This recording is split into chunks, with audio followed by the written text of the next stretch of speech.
Hello students, आज के topic में हम लोग 3 डायमेंशनल ज्योमेट्री में 9 चैप्टर को कंटिन्यू करते हुए लास्ट टॉपिक के बारे में डिस्कस करेंगे।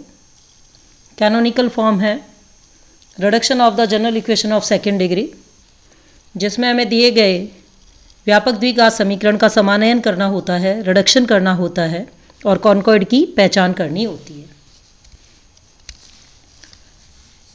सबसे पहले देखेंगे कि क्या द्वितीय घात के पद पूर्ण वर्ग बनाते हैं या नहीं।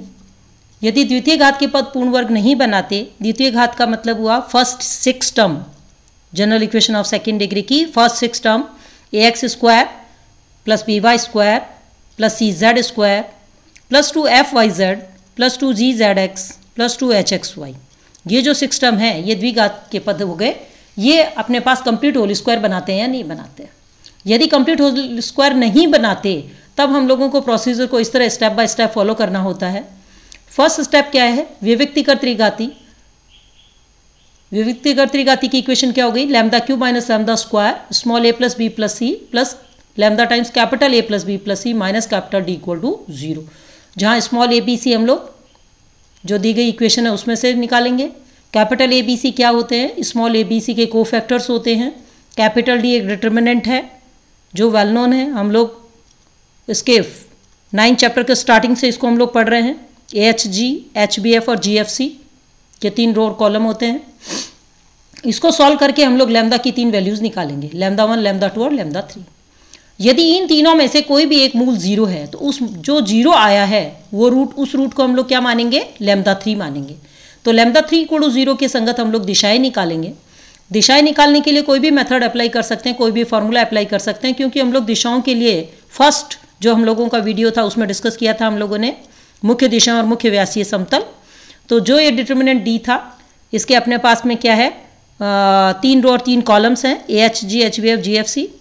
इनके साथ क्या करें, डायगोनल पर लैम्डा 3 को घटा दें। डायगोनल लैम्डा 3 को तो 0 है तो कुछ भी फर्क नहीं पड़ेगा, और उसके साथ लगा दें LMN। तो 3 इक्वेशन आएगी। उन तीनों इक्वेशंस में से किन्हीं भी 2 इक्वेशंस को सॉल्व करके और हम लोग LMN का मान ज्ञात कर सकते हैं, वो उसकी मुख्य दिशाएं कहलाएंगी। अब जब हमारे पास L3, M3, N3 इनको नाम दिया गया, क्यों, क्योंकि हम लोगों ने रूट की वैल्यू लैम्डा 3 लिखी है। तो जब हमारे पास दिशाएं आ जाती है तो हम लोग R की वैल्यू निकालेंगे। Small r equal to UL3 plus VM3 plus WN3, इसकी हम लोग वैल्यू निकालें और चेक करें कि इसकी वैल्यू क्या आई है, क्या वैल्यू नॉन जीरो है या वैल्यू 0 है। यदि r इक्वल टू 0 है तो पृष्ठ की एक केंद्रीय रेखा होगी जो इन समीकरणों में से किन्हीं 2 से ज्ञात कर सकते हैं। ये इक्वेशंस हैं del f over del x, यानी दिए गए व्यापक द्विघात समीकरण को with respect to x differentiate करें और इक्वल टू 0 पुट करें। इसी तरह विद रेस्पेक्ट टू y इसका पार्शियल डेरिवेटिव निकाल के 0 पुट करें। इसी तरह विद रेस्पेक्ट टू z इसका पार्शियल डेरिवेटिव निकालें और 0 पुट करें। इन तीनों में से कोई भी 2 इक्वेशन सॉल्व करके और हम लोग एक सेंट्रल लाइन निकाल सकते हैं, केंद्रीय रेखा निकाल सकते हैं। नेक्स्ट स्टेप में हम लोग क्या करेंगे कि जो हम लोगों ने केंद्रीय रेखा या सेंट्रल लाइन निकाली उस पर कोई भी एक बिंदु अल्फा बीटा गामा को सेंटर मानेंगे, केंद्र मानेंगे।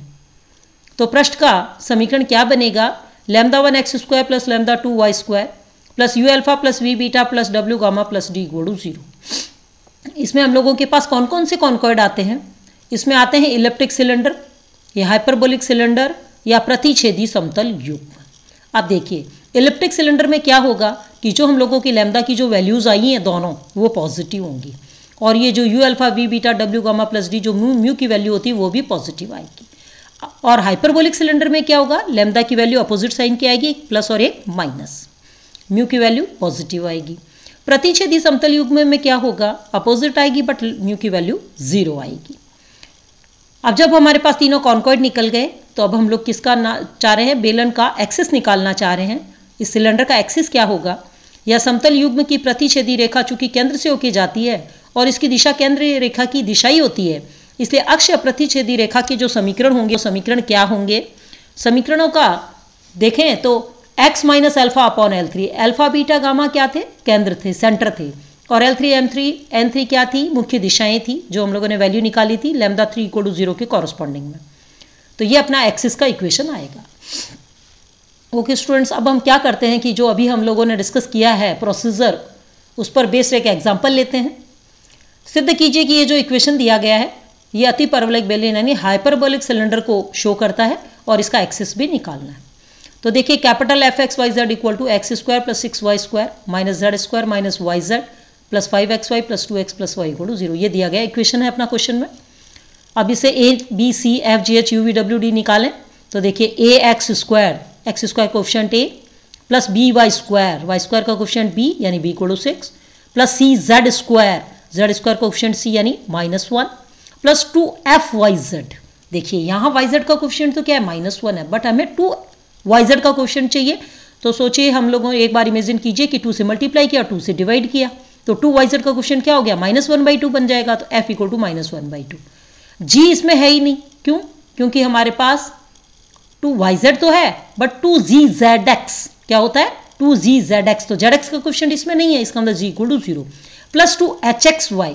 तो देखिए 2xy का कोफिशिएंट तो 2 से मल्टीप्लाई करें 2 से डिवाइड करें तो 2xy का कोफिशिएंट क्या बन जाएगा 5/2 बन जाएगा। तो h इक्वल टू 5/2। 2x का कोफिशिएंट 2ux तो 2x कोफिशिएंट u होता है u इक्वल टू 1। 2y का कोफिशिएंट v होता है 2 से मल्टीप्लाई करें 2 से डिवाइड करें तो 2y का कोफिशिएंट बन जाएगा 5/2 यानी v equal to 5/2। w 2z का कोफिशिएंट नहीं है w equal to 0। Small d constant होता है, कांस्टेंट टर्म नहीं है इक्वेशन में तो स्मॉल डी इक्वल टू 0। तो w और d दोनों 0 हो गए। अब सबसे पहले हम लोग कैपिटल D की वैल्यू निकालें। H g h b f g f c values यहाँ से पुट करें, a की h की और g की। तो देखिए 1 5/2 0। फिर एच बी एफ तो देखिए h की 5/2 b 6 और f की वैल्यू क्या है -1/2।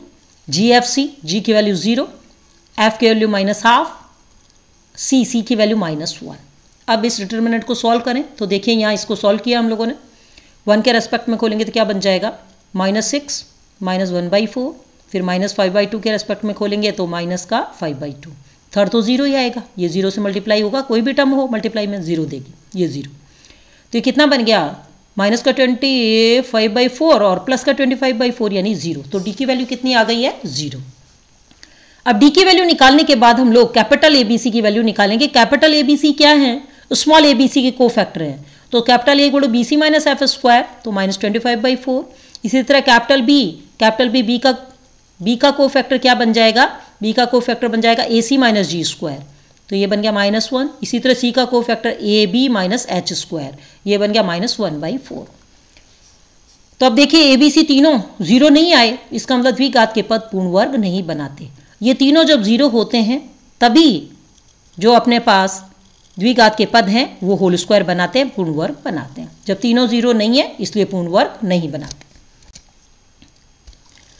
अब विविक्तिकर त्रिघाती की फर्स्ट स्टेप, अब हम प्रोसीजर को फॉलो करेंगे स्टेप बाय स्टेप। तो फॉलो करने के लिए सबसे पहला स्टेप ले लेते हैं, विविक्तिकर त्रिघाती lambda cube minus lambda square small a plus B plus C plus lambda capital A plus B plus C minus D.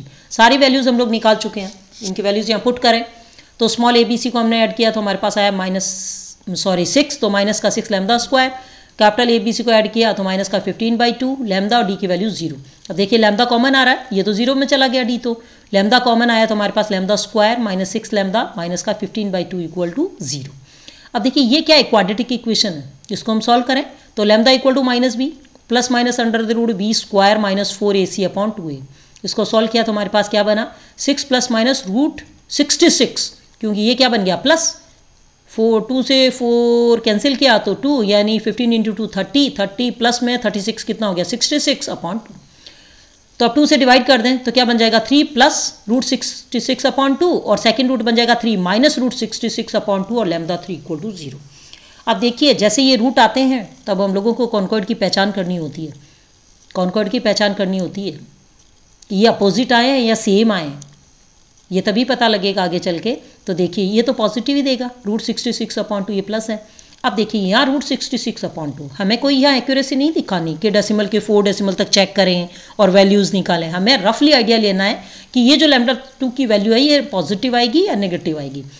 देखिए 8 जा 64, इसका मतलब 64 का रूट होता है 8, तो ये 8 पॉइंट समथिंग आएगा, 8 पॉइंट समथिंग आएगा। इसको 2 से डिवाइड करेंगे तो क्या आएगा 4 पॉइंट समथिंग आएगा, और जब 4 पॉइंट समथिंग आएगा इसका मतलब क्या हुआ नेगेटिव टर्म अपनी बड़ी आ रही है 3 से, यानी लैम्डा 2 क्या आएगा नेगेटिव आएगा, यानी ये दोनों रूट जो है ये अपोजिट साइन के हैं और लैम्डा 3 0 आ गया है। अब लैम्डा 3 इक्वल टू जब 0 आ गया तो सेकंड स्टेप में बढ़ते हैं आगे। ये तो हमें पता लग गया कि रूट अपोजिट साइन के हैं, एक प्लस है और एक माइनस है। तो लैम्डा 3 इक्वल टू 0 की संगत दिशाएं निकालें। तो AHG HBF GFC lambda 3 diagonal पे माइनस कर दिया है 0 0 0। हमारे पास ये वैल्यूज आ गई। इन तीनों इक्वेशंस में कोई भी दो इक्वेशन सॉल्व करके क्रॉस रेशियो मेथड से और LMN का मान निकालेंगे। ये हमेशा ध्यान रखिएगा। जैसे जी की वैल्यू 0 तो 0 × N3, ये नहीं है कि हमने इसको उड़ा देना है कि N3 है ही नहीं, इसमें है बट इसका कोएफिशिएंट 0 है। यहाँ L3 है बट इसका कोएफिशिएंट 0 है। क्यों? क्रॉस रेशियो मेथड में ये वैल्यूज काम आएंगी नहीं। वैल्यू निकालेंगे कैसे? जब L3 की वैल्यू निकालते हैं तो हम लोग क्या करते हैं, 5/2 को -1/2 से मल्टीप्लाई करेंगे तो माइनस का 5/4, और 0 को 6 से करेंगे तो 0 तो -5/4 आ गया। इसी तरह M3 के डिनोमिनेटर में 1/2, इसी तरह N3 के डिनोमिनेटर में 1/4। अब देखिए हम लोग क्या करते हैं, डिनोमिनेटर को सब जगह 4 से मल्टीप्लाई कर देते हैं ताकि ये जो फ्रैक्शन वाला काम है ये खत्म हो जाए। तो यहाँ -5 आया। अच्छा, माइनस भी कॉमन है, -4 से मल्टीप्लाई कर देते हैं तो ये नेगेटिव है पॉजिटिव हो जाएगा। तो क्या बनेगा, +5। यहाँ क्या बन जाएगा, -2, 4 से मल्टीप्लाई किया था ना -4 से, तो -2। यहाँ -4 से मल्टीप्लाई किया तो क्या बन जाएगा, ये बन जाएगा +4/4 यानी 1। तो L3/5, M3/-2 और N3/1। तो L3 M3 N3 की वैल्यू निकालें ताकि R की वैल्यू निकाल पाएंगे। तो 1/√5 का स्क्वायर 25, -2 का 4, 1 का 1, कितना बन गया, √30 बन गया। तो L3 की वैल्यू हो गई 5/√30, M3 की वैल्यू -2/√30 और N3 की वैल्यू क्या बन गई, 1/√30। तो अब देखिए हमारे पास मुख्य दिशाएं आ गई, L3 M3 और N3। अब दिशाएं आ गई तो R की वैल्यू निकालें। R = UL3 + VM3 + WN3। W तो 0 ही था, U और V की वैल्यू पुट करें और L3 और M3 से मल्टीप्लाई करें तो हमारे पास क्या आती है वैल्यू, 5/√30 -5/√30 यानी 0। जब ये हमारे पास 0 आ गई वैल्यू तो R = 0। इसका मतलब क्या हुआ, एक सेंटर लाइन होगी जो इन तीनों में से ये जो पार्शियल डेरिवेटिव 3 निकलेंगे, डेल्टा F और डेल X = 0, डेल F और डेल Y = 0, डेल F और डेल Z = 0। इनमें से किन्हीं भी दो को सॉल्व करके निकाल सकते हैं। तो अब देखिए निकालने के लिए क्या करें, हम लोगों ने पार्शियल डेरिवेटिव निकाला विद रिस्पेक्ट टू X, फिर निकाला विद रिस्पेक्ट टू Y, तो ये सेकंड इक्वेशन आ गई। फिर निकाला विद रिस्पेक्ट टू Z, तो ये थर्ड इक्वेशन आ गई। किसको करना है, जो आपको क्वेश्चन दिया गया है वही कैपिटल F है, उसको with respect to X differentiate करना है, फिर विद रिस्पेक्ट टू Y करना है, फिर विद रिस्पेक्ट टू Z करना है। तो ये 3 इक्वेशन आ जाएगी। अब क्या होता है कि इन इक्वेशंस को सॉल्व करते हैं तो आप देखेंगे कि कोई वैल्यू नहीं आती है, 2 इक्वेशन सेम आ जाती हैं। जब सॉल्व नहीं हो पाती इन केसेस में हमें क्या करना होता है, सेंटर एक एज्यूम करना होता है। और सेंटर एज्यूम करने के लिए हम लोग मान लेते हैं कि इसका y कोऑर्डिनेट 0 है। कोई स्टूडेंट ये कहे y क्यों मानना, भाई z मान लो, x मान लो, क्योंकि आपको एज्यूम ही तो करना है। कहीं ऐसा नहीं लिखा है कि y मानना है, ऐसा कुछ भी नहीं है।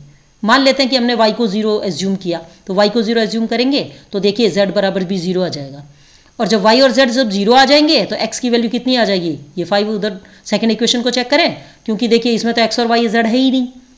यहाँ से भी निकाल सकते हैं x की वैल्यू, y को जैसे 0 पुट किया तो x = -2, तो x = -1, चाहे फर्स्ट में रखें चाहे सेकंड में रखें तो x की वैल्यू -1 आ जाती है। तो सेंटर क्या हो गया, -1 0 0। इन केसेस में जब अपने पास कॉन्कॉर्ड ये आता है R = 0 बनता है और एक सेंटर लाइन आती है, इसमें क्लियर कट सेंटर नहीं बनता और नहीं निकाल पाते, इनको सॉल्व नहीं कर पाते, उन केसेस में हम लोगों को एक कोऑर्डिनेट एज्यूम करना होता है। तो सेंटर क्या आ गया, -1 0 0। अब हम U α V β W, + D की वैल्यू निकालें। तो U और V, W तो 0 ही था, D 0 ही था। U α, U को -1 से मल्टीप्लाई कर देंगे, V को 0 से करेंगे 0 हो जाएगा, तो U की वैल्यू क्या आ गई, -1 आ गई। अब मूल बिंदु को केंद्र पर स्थानांतरित करने और निर्देशीय अक्षों को मुख्य दिशाओं की ओर घुमाने पर पृष्ठ का मानक समीकरण क्या बनता है, λ1x² + λ2y² + U α + V β + W, + का D, ये बनता है = 0। अब इसमें हम क्या करेंगे, λ1 λ2 की वैल्यू रखेंगे और जो अभी हम लोगों ने U α V β W, + D की वैल्यू निकाली, ये वैल्यू भी यहाँ पुट करेंगे। आप देखिए हम लोगों ने यहाँ वैल्यू पुट की, तो λ1 3 + √66/2 x²। सेकेंड रूट हमने क्या कहा था, नेगेटिव है, तो -3 - √66/2 y², उसकी वैल्यू क्या थी, -1 दूसरी साइड जाके क्या बन जाएगी, +1 हो जाएगा। ये किसको शो कर रहा है, जब अपोजिट डायरेक्शन आ गया R = 0 आ गया तो हाइपरबोलिक सिलेंडर को शो करता है। तो इसकी कैनोनिकल फॉर्म किस फॉर्म में कन्वर्ट हो गई, इसका कॉन्कॉर्ड क्या आया, हाइपरबोलिक सिलेंडर आया। अब एक्सिस निकालना है। अब एक्सिस क्या होता है, एक्सिस अपने पास x minus alpha upon L3, y minus beta upon M3, z minus gamma upon N3। तो अल्फा बीटा गामा क्या थे? -1 0 0, x minus -1, y minus 0, z minus 0। L3 की वैल्यू 5/√30, M3 माइनस 2/√30, N3 1/√30। √30 तो common लेके हटा दो denominator में से। हटाने के बाद हमारे पास क्या बचता है? x plus 1/5 equal to y upon -2 equal to z upon 1। ये किसका इक्वेशन था? एक्सिस का, हाइपरबोलिक सिलेंडर के एक्सिस का इक्वेशन था। ओके स्टूडेंट्स, इसके साथ ही हमारा चैप्टर नंबर 9 खत्म होता है और ये 3D का सिलेबस आज यहाँ ख़त्म होता है। अब हम लोग नेक्स्ट क्लास में जो शुरू करेंगे वो ऑप्टिमाइजेशन थ्योरी वाली 3rd वाली बुक स्टार्ट करेंगे।